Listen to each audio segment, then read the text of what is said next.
My name is Abby Wilt. I'm a digital editor here with Southern Living, and I am with Robin Bashinsky, who is one of our test kitchen professionals. And we are up here in the Timing Food Studios, surrounded by all this gorgeous Southern produce. Now, this is the perfect time of year to go to your farmer's market and kind of load up, and then you have all this stuff, and you're kind of wondering, what should I do with it? How do I fix it? So Robin is a master of produce, and he's going to show us some hacks today that should hopefully make your life a little easier, especially in the summertime with your farmer's market produce. So, what are we doing, Robin? All right, Abby. So we've got, you can see this array that we have here. We've been to the market, we've gathered a few things, and we're just going to go down the row and just show you a few tricks that I've picked up and that the studio uses around here. Wonderful. So we're going to start with these beautiful peaches here. Oh, love us some Georgia peaches. There we go. Well, Chilton County. Chilton County Come peaches. on, that's Alabama. Alabama, shout out. Anyway, so what we're going to do here is we're going to talk about tricks for peeling peaches. And the first one we're going to do, which is featured in the magazine here, is a more involved trick, which is basically you're going to score the bottom of them. I'll show you how we're going to do this. Okay. You're going to score the bottom with a little X. If you've ever concassed a tomato or peeled a tomato like this, it's the same sort of process. So we're going to score these peaches. We're going to put them in boiling water briefly, and then we're going to shock them in ice water to stop the cooking process. So how deep does this X need to be? Does that matter? So really you're looking at maybe between 1/8 and 1/4 of an inch down here. So really just the kind of the peel. Yes, you just basically what's going to happen is after they go in the water and then they come back in the ice water, you just need a starting point to sort of get the peel off is what you're doing. Awesome. And so these peaches are from 3 different producers, farmers. So we're going to see, because sometimes certain peaches take a little longer than others, and sometimes actually this trick doesn't work, to be quite honest with you. It's going to work this time. So, but it is going to work. But what I'm going to show you is if it doesn't work, is an alternative way to do this. Awesome. Okay? So we're going to go, we've got a pot of water boiling over here. And we're literally just going to go in here about 20 to 30 seconds. And you want to have a bowl of ice water handy.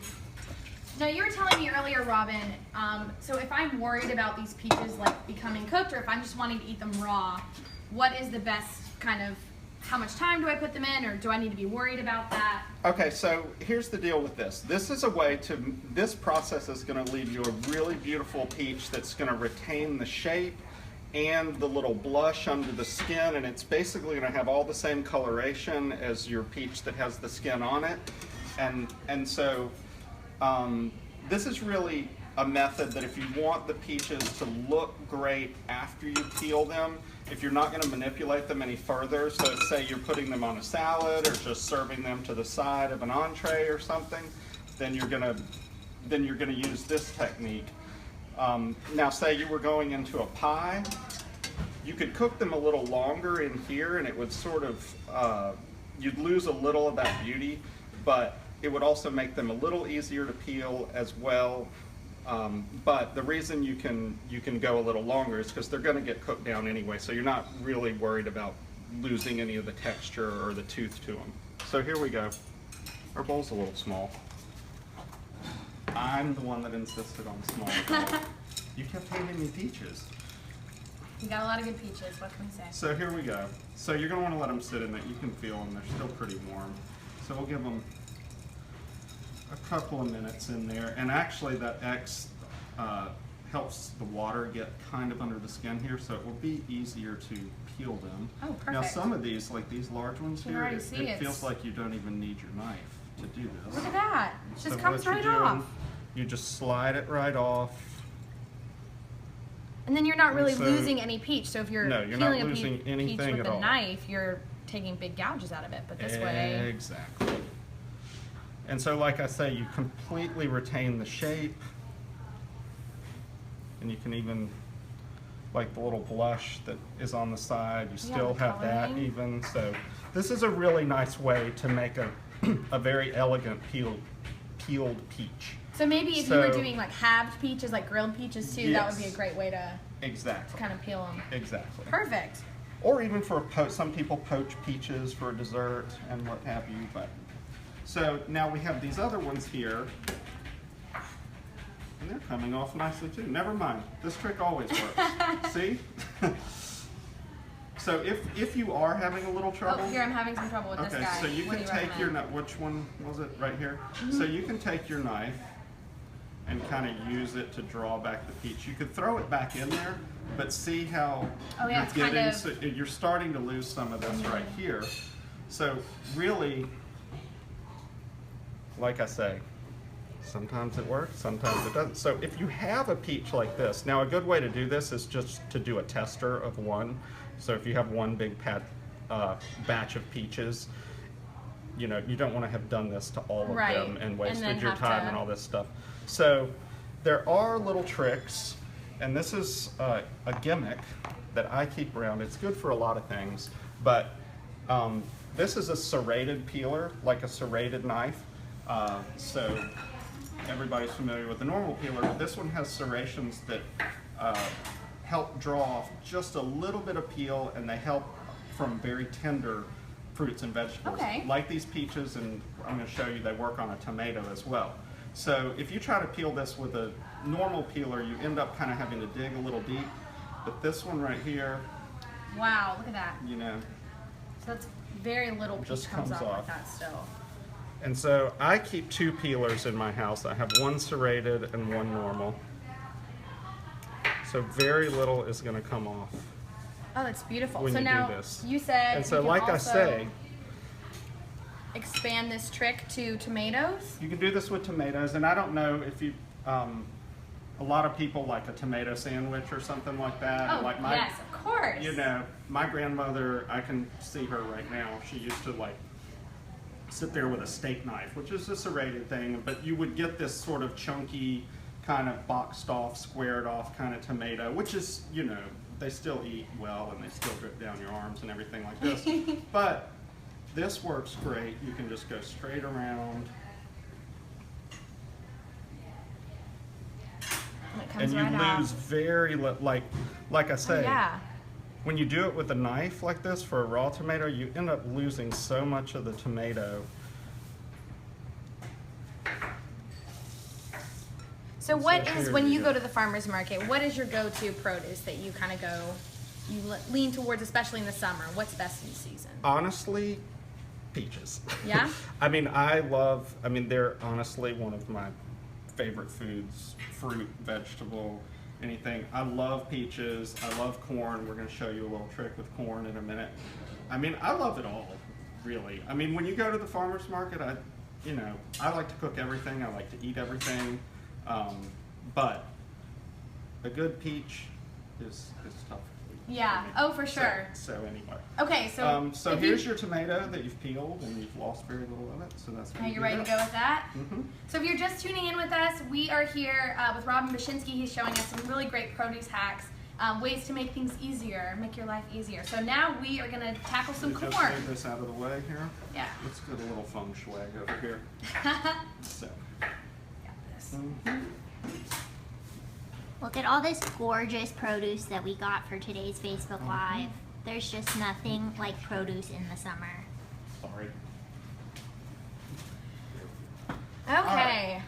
So now, some beautiful corn. Here's some beautiful corn. Now everybody loves just a straight corn on the cob, but sometimes you want to take it off the cob to make a succotash, cream corn, you know, whatever. Cream corn. Whatever. I love That's my corn. favorite. That's actually my favorite way to cook corn, as a matter of fact. So anyway, this is a way to sort of take corn off the cob and without it going all over your kitchen. Which is terrible. Which is always terrible when you're chasing your kernels around. And B, we're going to show you at the end of taking the kernels off a great way to get the milk as well, so you're maximizing exactly what you bought. Perfect. So here we go. You, I've heard, prefer a bundt pan. No, I have a bowl right over here. So, of course, there because you're Southern Living, the bundt pan. We have a bundt pan trick. If you're like me and don't own a bundt pan, so I use a bowl. Okay. For 2 reasons. One, it kind of holds a little more. And 2, like I said. So we are turning this.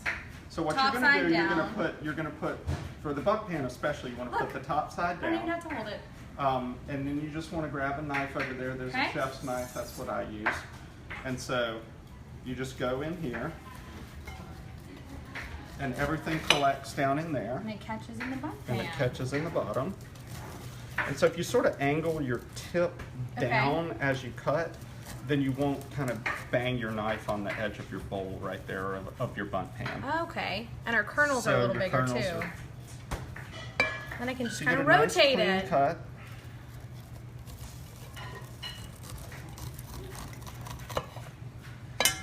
You want to race? Oh my. That's a lot of pressure. I'm an amateur. Okay, so you were mentioning we can also get some corn milk out of these, right? So let's say, especially for creamed corn, you want to get all that good milk out of the cob, and that's not too bad. Handy little trick. No? See, there you go. So everything's coming off there. And so what I like to do, traditionally you can use the back of a knife, and that's fine. It kind of splatters a little bit, and I don't think it gets as much off as if you use a box grater. So what I do is I take the large holes of the box grater, and you're just right down on your pile of corn. You just go in here and just rotate it around to get everything off. And what you're going to see here at the end of it is that you've really taken, if you zoom in on this right here, you can really see the cavities of where you have taken everything out of that corn. And you can't really get that close in with the back of a knife, in my experience. So beautiful. So now we have some gorgeous. So we've got gorgeous corn. We've happenings got the corn, of cream we've corn. got the corn milk. Corn to be. So there we go. Great. So what's next, Robin? So another thing that is booming right now these days around the farmers markets is eggplant. Oh yes. And I love eggplant. I love eggplant, but every time I cook eggplant, I don't peel it. And then I get these like really long, stringy, chewy pieces, and it's very unpleasant. So hopefully you will fix that for me we are today. going to fix that. Because one of the great things about eggplant is the peel, but like you say, it can make eating it a little difficult if you put it in a sandwich. Let's say you cut it into rings, you're putting it in a sandwich, in a lasagna, you try to cut into it, and then all of a sudden either you bite into a sandwich and the whole thing comes out, or you're trying to cut it into squares and it's like dragging off, and it's so. But you don't want to peel it completely because the color of eggplant is gorgeous. I mean, Pottery Barn has numerous items probably That's why there's a color named after eggplant, right? Yeah, exactly. So anyway, this is going to be a little trick for when you're taking rings of eggplant and you're putting them on the grill, or you're putting them in a lasagna or something of that nature. So again, with the peeler, you've cut off the top of it, and you can square off the bottom too right here. And so starting, this is called a Y peeler or a drag peeler. You can also do this with just a normal peeler. But you want to just take off the top, and just working right there, you're just going to peel stripes of it off like this. So you're going to leave about half the skin, and you just go around in circles, or in a circle, rotating it. And so what you have here is you've left the color, but you're going to make it an easier product to handle. And that's so pretty too. Yeah, it's dramatic. It is dramatic. So then, like say you're grilling it right here, I like to cut them a little thicker. So you're going to cut them into these rings right here. And this is, like I say, if you're putting it in a casserole, a lasagna, a moussaka. Do Southern people make moussaka? I think so. You know what that is? We make everything. Okay. So you're going to do this, and like I said, these can go straight on your grill like this. But when you end up, what you end up with is something that's beautiful. You've still got the color, but much easier to eat. Yes. So I'm there you excited go. to try this. We have a question from Michelle. Okay. She wants to know if eggplant is good raw. Eggplant is only good raw. It's very bitter. So you can cut it super thin, like if you have a mandolin or an ability, like if you have a knife. I mean, and when I say super thin, You want to eat it and tell I us? mean, I feel like that would be the best way. Go for it. I'll tell you exactly how it would taste. I've done it before. It actually kind of tastes like a cucumber, like a very watery cucumber.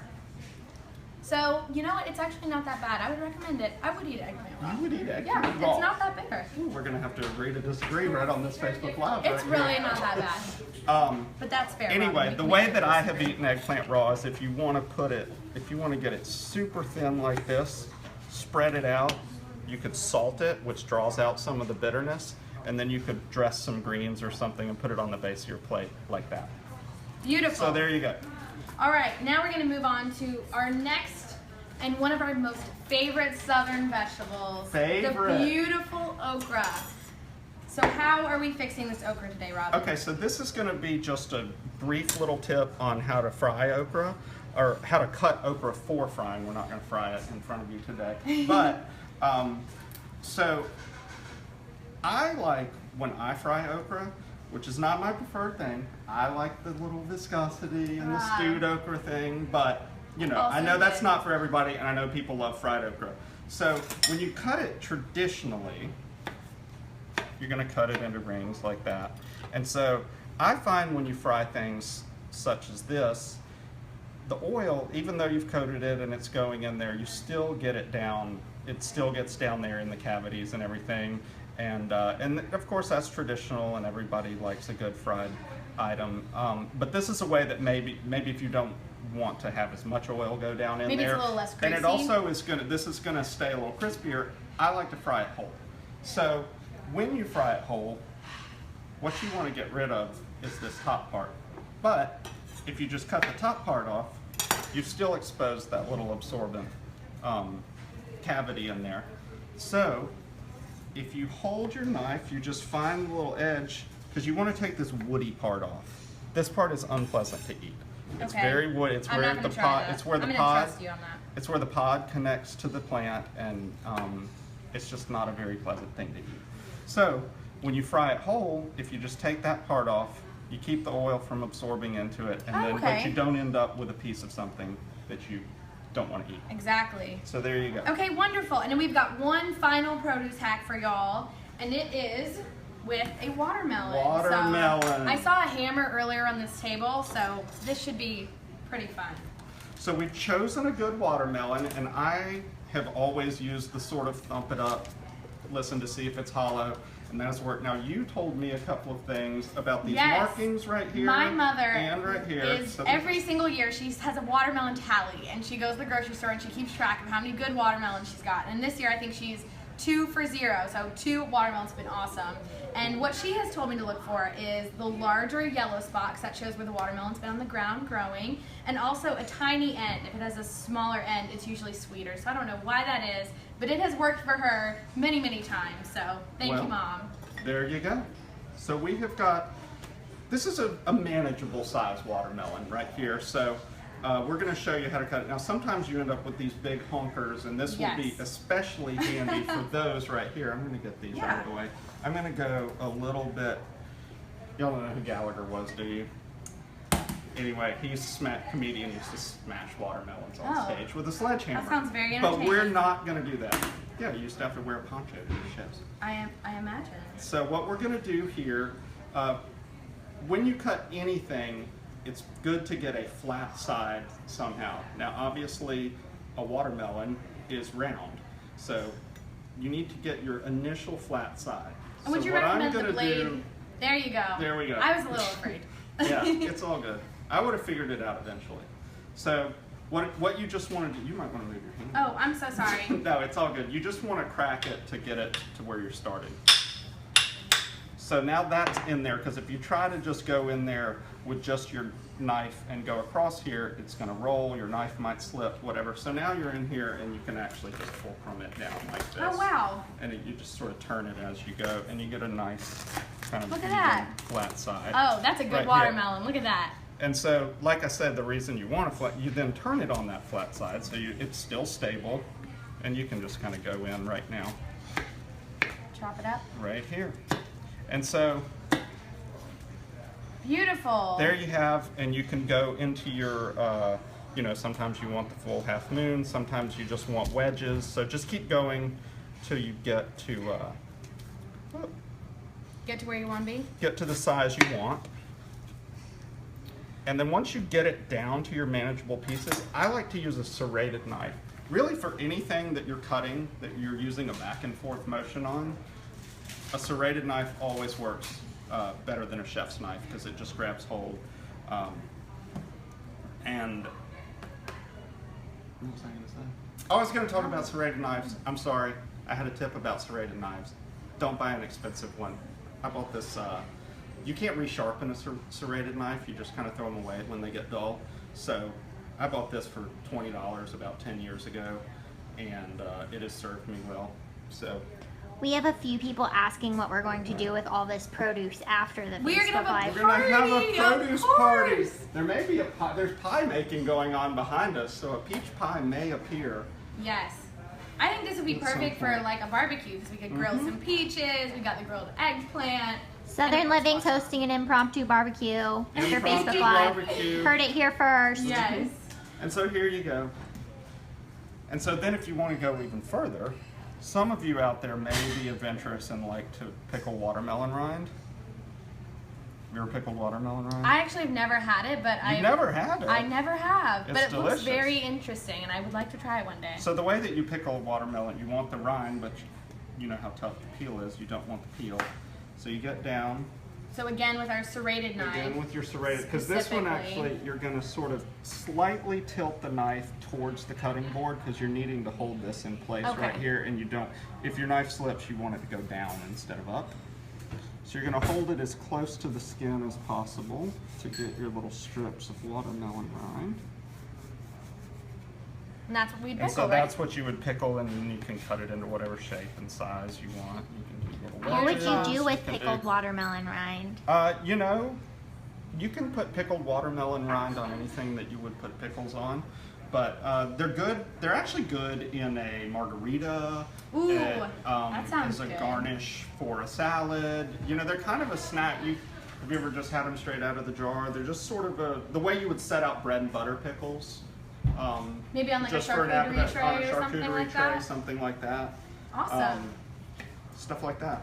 Well, great. Thank you I guys. think we have cut through everything. Yeah, we have so much produce now. We have to go eat. So, thank you so much for joining us today, Robin. You can actually find some of these produce hacks in our July issue. So if you haven't seen it, go grab a copy. And we hope you have a wonderful rest of your day and go enjoy some of this beautiful Southern produce.